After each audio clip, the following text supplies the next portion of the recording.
जगदीप धनखड़ के उपराष्ट्रपति पद से इस्तीफा देने के बाद उपराष्ट्रपति चुनाव की तैयारी शुरू हो गई है। राष्ट्रपति पद के लिए संविधान के अनुसार रिक्त पद को 6 महीने के भीतर भरना आवश्यक है, लेकिन उपराष्ट्रपति पद के लिए ऐसा कोई निश्चित समय सीमा नहीं है। केवल ये आवश्यक है कि पद रिक्त होने के बाद जल्द से जल्द चुनाव कराए जाए। बता दें कि चुनाव आयोग कार्यक्रम की घोषणा करेगा। ये चुनाव राष्ट्रपति और उपराष्ट्रपति चुनाव अधिनियम 1952 के तहत होता है। परंपरा के अनुसार संसद के किसी भी सदन के महासचिव को बारी बारी से निर्वाचन अधिकारी नियुक्त किया जाता है।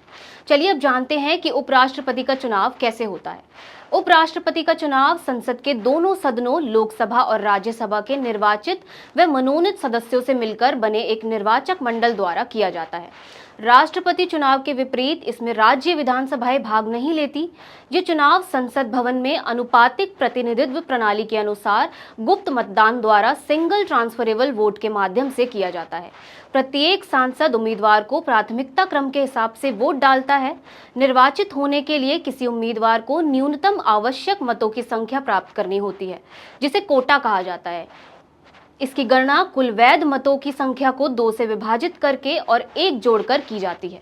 यदि पहले चरण में कोई भी उम्मीदवार कोटा पार नहीं करता, तो सबसे कम प्रथम वरीयता वाले मत पाने वाले उम्मीदवार को हटा दिया जाता है और उनके मत द्वितीय वरीयता आधार पर शेष उम्मीदवार को हस्तांतरित कर दिए जाते हैं।